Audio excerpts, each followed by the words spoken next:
Olá, meus irmãos, tudo bem com vocês? Graça e paz, shalom a todos.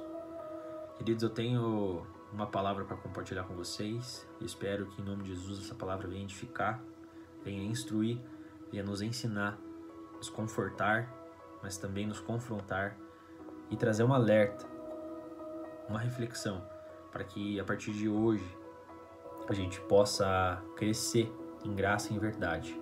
E isso só se dá pelo que o Espírito Santo pode fazer através da minha vida, através da vida de vocês. E assim como um projeto que foi iniciado então no nosso grupo de jovens, que possamos compartilhar a palavra de Deus, a palavra viva, o pão vivo que desceu do céu, que é Yeshua. Ele é o verbo que se fez carne. Que possamos pregá-lo, apregoá-lo, proclamarmos o Evangelho então, para que realmente outras vidas sejam alcançadas e também nós, que já fomos alcançados, possamos continuar crescendo de glória em glória, de graça, em verdade, em amor, e possamos assim contribuir então para a proclamação do Evangelho e trazer muito mais pessoas para o reino de Deus. E então que essa palavra venha nos ensinar, e eu quero que em nome de Jesus você receba em amor. Irmãos, vamos lá, para ser mais objetivo possível. Ministério Evangélico Vida Abundante. Bom, é o nome dado então à nossa igreja, ao nosso ministério. E eu acho que muitos de vocês sabem por que é dado esse nome.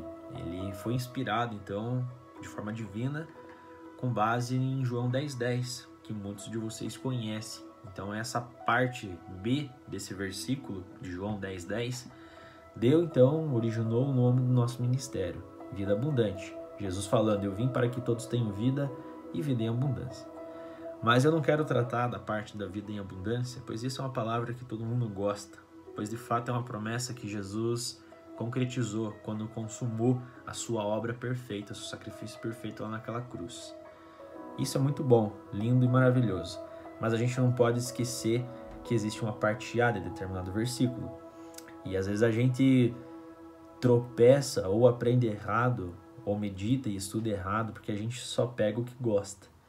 Eu quero que você se atente ao contexto, ao que de fato é importante também aprendermos do macro-evangelho, do evangelho completo, do evangelho puro.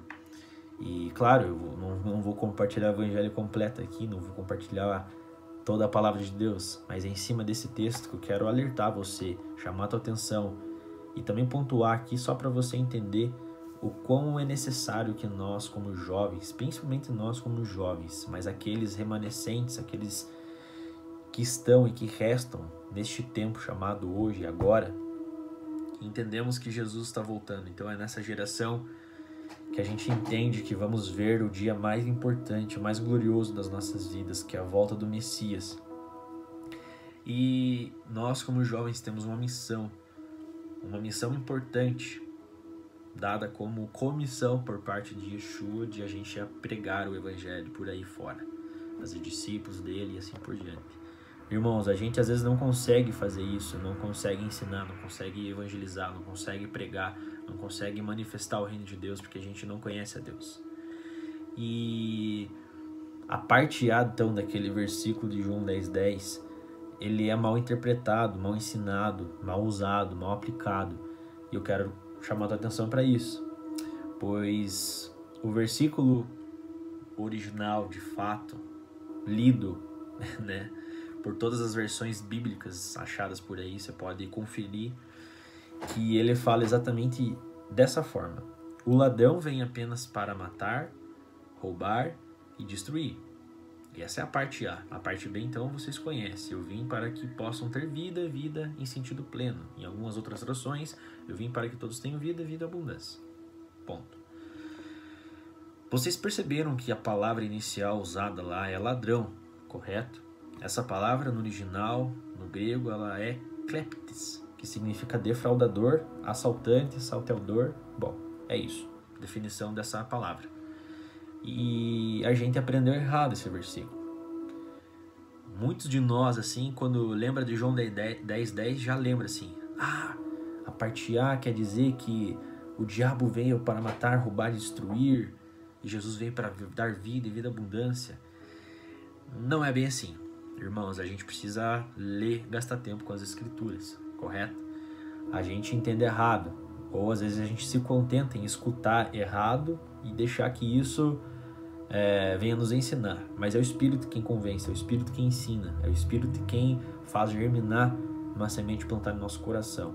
Então eu quero chamar a tua atenção para você aprender a ler as escrituras, aprender a estudar por você mesmo, e você não se contentar com apenas que você escuta por aí fora, certo?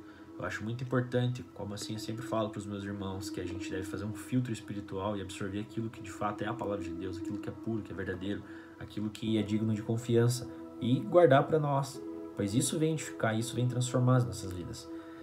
Mas também aquilo que é distante do Evangelho, distante da palavra de Deus, a gente deve rejeitar, pois isso não vai produzir fruto algum. Amém? Então Jesus aqui está falando de um ladrão. Se você analisar o contexto de João 10:10, ele só fala de um ladrão. Ele não está falando da figura de Satanás, ele não está falando da figura do diabo. A gente tem que parar um pouco também de colocar o diabo em tudo que a gente escuta, de mal.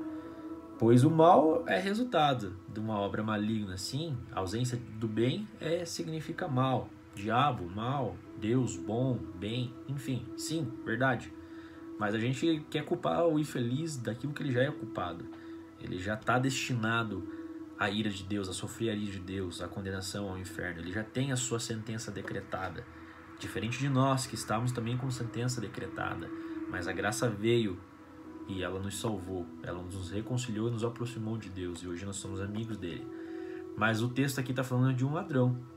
E se você estudar, então, João 10:10, pelo menos até o versículo 16 ali, então ele vai falar muito, enfatizar muito que nós somos ovelhas, que ele é o bom pastor, mas que esse ladrão, ele não entra pela porta do aprisco. Então ele é um ladrão que vai saltear, que vai assaltar o rebanho. E existe um porteiro, e esse porteiro não é o pastor, mas esse porteiro é aquele camarada ali que ele só é um servo. Então quando ele vê o ladrão chegando, o lobo chegando, quando ele vê que alguém vem para fazer mal, ele, por não amar as ovelhas, ele simplesmente foge delas, ele deixa lá as ovelhas à deriva.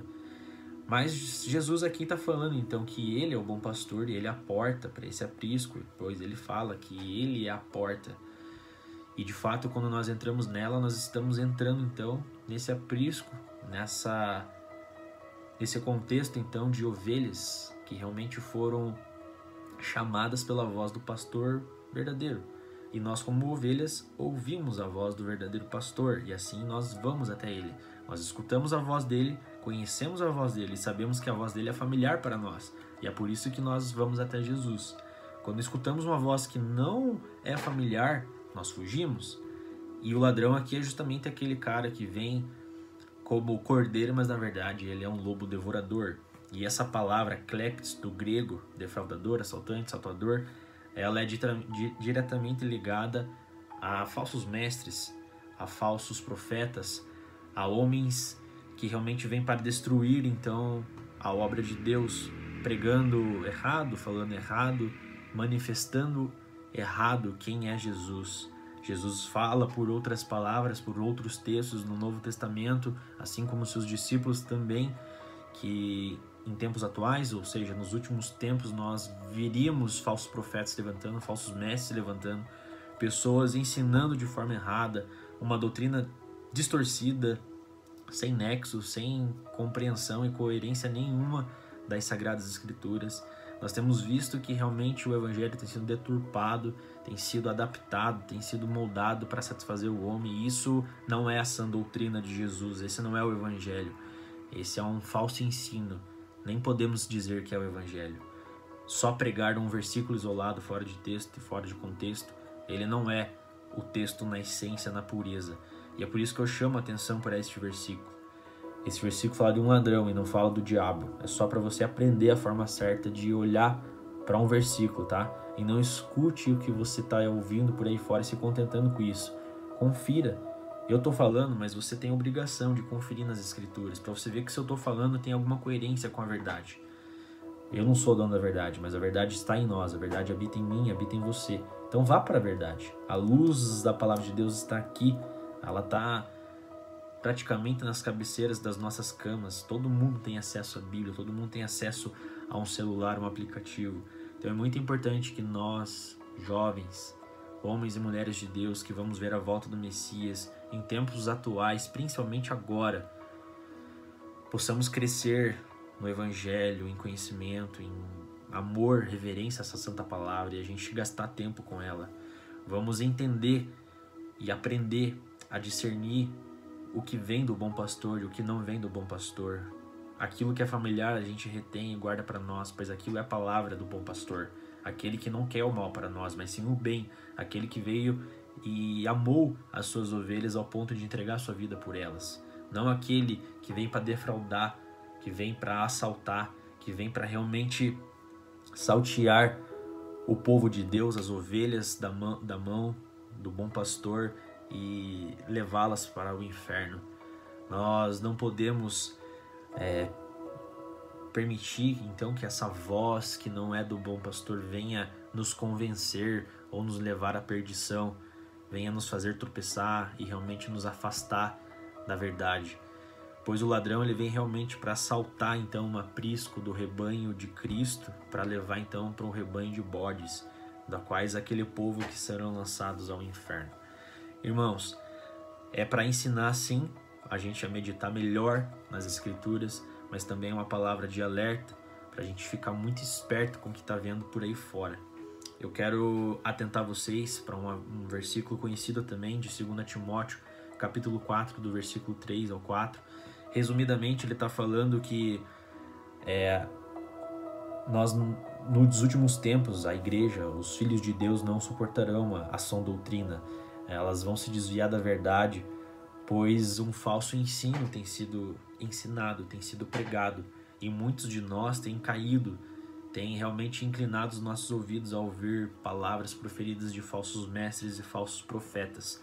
Assim como o 2 Pedro vai falar também acerca disso no capítulo número 2, de falsos mestres, falsos profetas que viriam então e desviariam o corpo de Cristo, a igreja do Senhor, algumas pessoas para realmente se afastar da verdade por ensinar errado, e isso é totalmente contribuído para a apostasia dos últimos tempos, né? Para o abandono da fé, mas também aqueles que negariam a Yeshua como o Senhor, e a palavra vai falar acerca disso. O próprio Cristo, o próprio Jesus em Mateus 24 fala dos falsos profetas, quando ele está falando do tempo que há de vir, que nós saberíamos então que ele estaria vindo, nós veríamos com os nossos olhos e ouviríamos com os nossos ouvidos que falsos cristos se levantariam então para ensinar e fazer com que o maior número de pessoas se desviassem da salvação, da vida eterna. E isso é um alerta, é uma forma de a gente entender que por amor, bondade, graça, misericórdia, Jesus ele deixa a verdade, ele deixou o Espírito Santo. Foi melhor que ele subisse para que ele viesse e tabernaculasse em nós, ele viesse e habitasse dentro de nós, para que ele, somente o Espírito dele, viesse nos convencer da verdade. Ele que viesse então com o propósito de nos convencer da sã doutrina, das palavras da boca do Mestre, a palavra de Deus, desde o Antigo Testamento até o Novo Testamento, as palavras de vida eterna que Cristo deixou, as palavras de vida eterna que os profetas do Antigo Testamento, que Moisés, com a Torá, com os ensinos e mandamentos, preceitos, enfim, veio e nos trouxe, para que o povo de Deus seja realmente embasado nisso aqui, e através disso aqui nós conhecemos ao Senhor, conhecemos a palavra dele, e a gente não venha cair no falso engano. Então, irmãos, em nome de Jesus, vamos aprender a gastar tempo com a palavra de Deus, vamos aprender a amar o Evangelho, vamos aprender realmente a gastar tempo com Deus, com relacionamento, com busca. Não importe, como Luciano Subirá vai falar, até que nada mais importe. Como eu digo para alguns discípulos, nem que seja necessário que a gente sangre, mas vamos sangrar por amor ao Evangelho. Gastar tempo, gastar as nossas vidas, pois as nossas vidas não são nossas, mas são dele. Ele nos comprou, nós não somos mais de nós mesmos, mas nós somos dele, nós pertencemos a ele. Então vamos conhecer a palavra de Deus, vamos aprender a estudar de fato, não vamos cair nos falsos ensinos, pois essa mensagem, essa palavra só veio para servir para nós, que a gente precisa conhecer a Deus, assim como eu preciso. Eu sou o que mais careço, eu sou o que mais necessito. Eu quero que você também tenha sede, fome, anseio, um apetite por aprender acerca de Jesus, assim como eu preciso. Amém? Em nome de Jesus, eu deixo essa palavra com vocês, deixo esse vídeo. Sejam muito abençoados. Eu os abençoo em nome de Jesus. Amém.